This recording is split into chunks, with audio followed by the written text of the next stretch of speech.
Olá pessoal, tudo bem? Eu sou o Hélio e nesta aula vamos falar sobre as fases da modelagem, a modelagem conceitual, representativa e física. Então, sem enrolação, bora para a aula!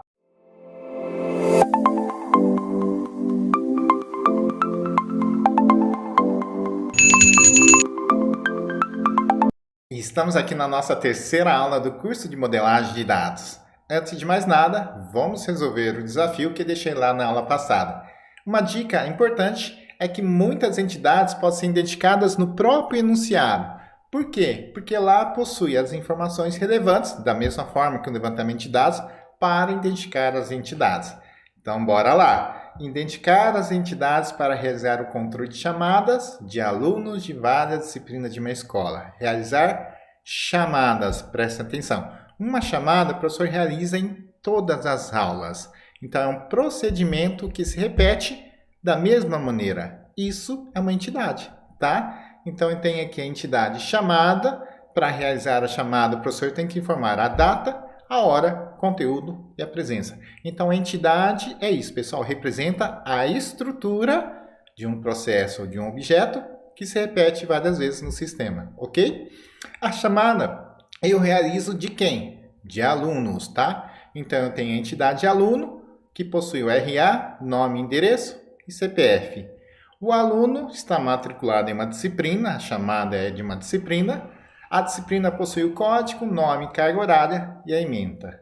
A disciplina pertence a um professor, que possui nome, data de filiação, CPF e área de conhecimento. Então, a disciplina pertence a um professor, que é de um curso. Aí possui nome, descrição, carga horária e área de conhecimento. Então, está aqui a nossa solução, com 1, 2, 3, 4, 5 entidades.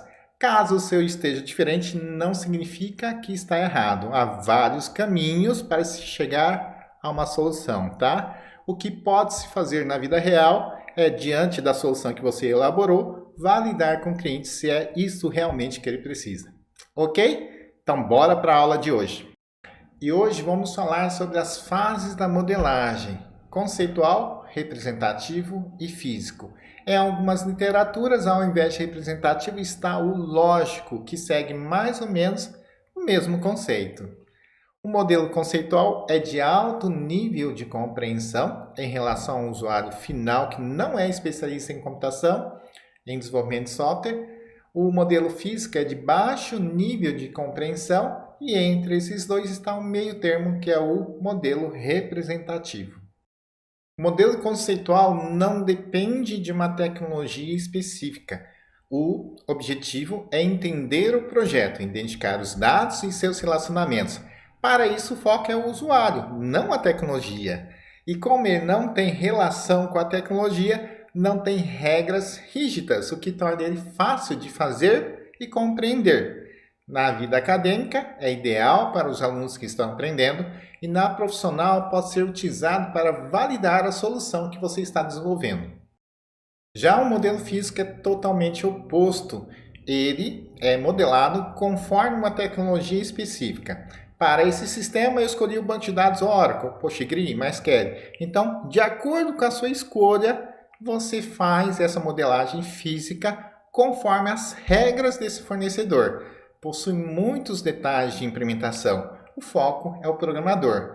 Pelo fato de possuir muitos detalhes de implementação, o usuário final não consegue entender. Na vida acadêmica é interessante para que o aluno consiga entender esses detalhes, como tipo de dados, trigger, função, procedure e configurações de armazenamento. Na vida profissional, essa modelagem é interessante para padronizar a implementação. Já a modelagem representativa é o meio termo entre o conceitual e o físico. Ela está associada a um tipo de modelo e não a uma tecnologia específica. Vou tentar explicar.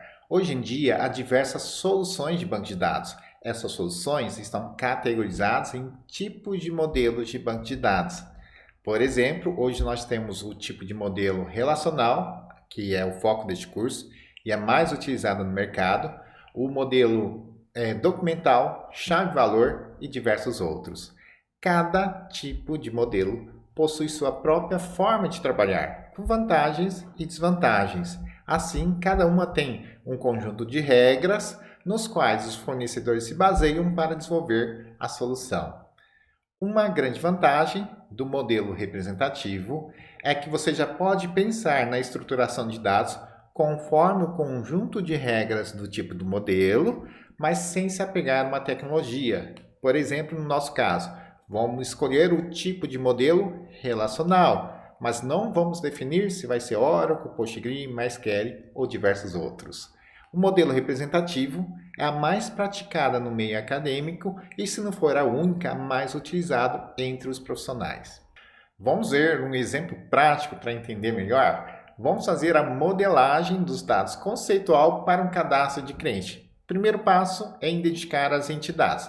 Naturalmente, vou precisar do cliente, que vai ter o nome, identidade, CPF e observações, tá? O cliente mora em uma cidade.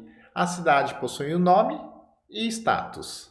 A cidade pertence a um estado e o estado possui um nome, sigla e status. Então, essas são as entidades e os relacionamentos necessários para fazer o cadastro de cliente.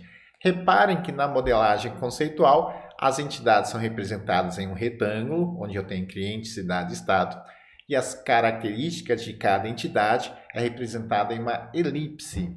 Os relacionamentos em um losango. Agora, pessoal, considerando o mesmo contexto, só que na modelagem representativa. O primeiro passo é escolher o tipo de modelo. Como eu comentei com vocês, o foco deste curso é o relacional. Então, vamos lá identificar as entidades, que seria o cliente, cidade e estado. Aí, os atributos, o cliente possui nome, identidade, CPF e observações. A cidade, nome e status, e o estado, nome, sigla e status. No tipo de modelo relacional, há uma regra em que cada entidade deve possuir uma identificação, que seria a chave primária. Então, há um incremento de uma coluna que eu nomeei de ID, mas poderia ser código ou qualquer nome de sua preferência, ok? Nesse modelo representativo, veja bem que as entidades são representadas em um retângulo, os atributos logo abaixo e o relacionamento através de um traço, tá? Uma outra diferença nessa daqui que não é perceptível nesse contexto é que o relacionamento não pode ter atributo, tá? Como já está vinculado a um modelo, é necessário que se respeite as regras deste modelo.